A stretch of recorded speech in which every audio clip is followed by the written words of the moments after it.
बड़ी बहू वर्षा हर काम में बहुत तेज थी, वहीं छोटी बहू हर्षा हर काम आराम से करती।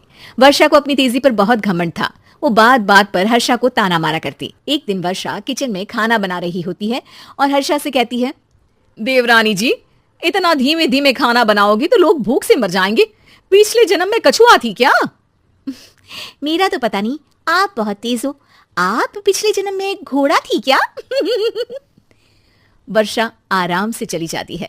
खाना खाने के बाद वर्षा का पति गौतम, हर्षा का पति लोकेश और उनके माता पिता बैठकर टीवी देख रहे होते हैं। तभी सास कहती है, अरे रामायण लगा दो हर्षा।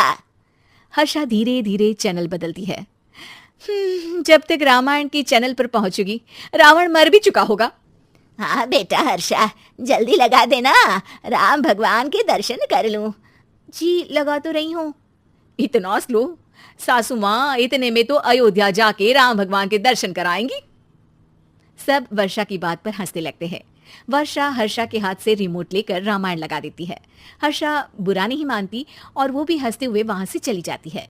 एक दिन हर्षा खाना खा रही होती है, तभी वर्षा वहां आके कहती है, अरे कितना धीमे धीमे खा रही हो, इतने में तो शादी में 100 लोग खाना खा लेते। आधे घंटे से खाना खा रही हो तुम। अरे खाने को चबा चबा कर खाना चाहिए। हाँ हाँ, आप तो चबा के भी खाती हो और दबा के भी। अरे आपको मेरे धीरे खाने से दिक्कत है या ज्यादा खाने से? अरे आप धीमे खाओ या ज्यादा खाओ, मुझे क्या। बस मैं ये कहने आई थी कि सुबह कुछ मेहमान आ रहे हैं, जल्दी उठ के खाना बना लेना, देर मत करना। साथ में बनाते हैं ना।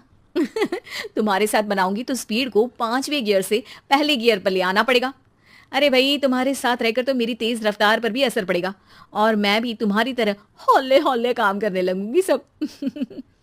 ठीक है, मैं पराठे बना लूंगी और सब्जी बना लूंगी। आप चपाती बना लेना और दाल बना लेना। हाँ हाँ ठीक है, पर अलग अलग ही बनाएंगे।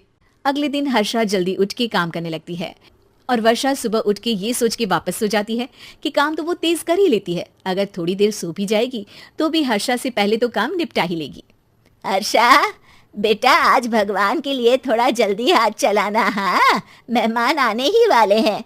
जी हाँ माँ, आटा गूंद लिया है, आलू उबल रहे हैं, पराठे बनाने ही वाली हूँ, फिर सब्जी भी बना लूंगी। इतने में ही वर्षा वहां आ जाती है। माँ जी, मेरा तो आप टेंशन ही मत लो, अभी उठी हूँ, लेकिन देखना खाना फटाफट राजधानी एक्सप्रेस की स्पीड से बना दूंगी।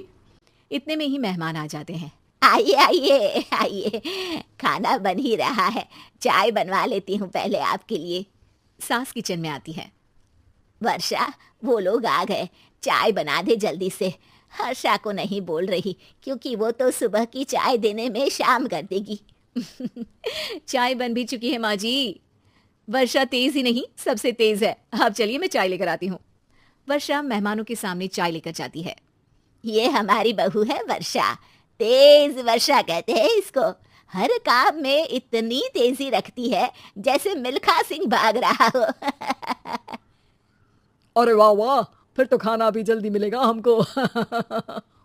हाँ हाँ, आप चाय नाश्ता खत्म कर लेंगे, उसके पहले ही वर्षा जल्दी से स्वादिष्ट खाना भी लेकर आ जाएगी।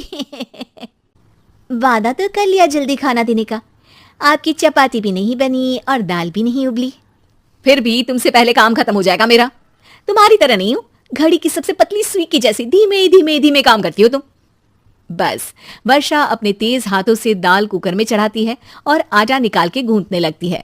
थोड़ी देर में कुकर की तेज सीटी बजती है और वर्षा का हाथ डोल जाता है। आटे में पानी ज्यादा पड़ जाता है। अरे रे, आटा तो ज्यादा गीला हो गया।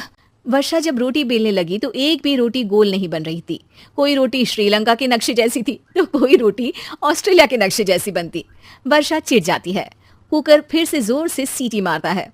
सास बाहर से आवाज देती है, वर्षा बेटा, आज स्पीड थोड़ी कम लग रही है, टाइम और लगने वाला हो तो बता दो बेटा। वर्षा को ये बात सुनकर बहुत बुरा लगता है। वो सोचना भी नहीं चाहती थी कि कभी उसकी तेजी पर कोई सवाल उठेगा। वहीं हर्षा धीमे धीमे अपना काम करती रहती है। वर्षा दाल बनाते वक्त भी इतनी घबरा जाती है कि जल्दबाजी में दाल में नमक ज्यादा गिर जाता है। वर्षा का खाना फिर भी हर्षा से जल्दी तो बन जाता है और जब खाना मेहमानों के सामने लगता है तो सब हर्षा के खाने की तारीफ करते हैं। अरे पराठे तो कमाल की बनी है और सब्जी भी।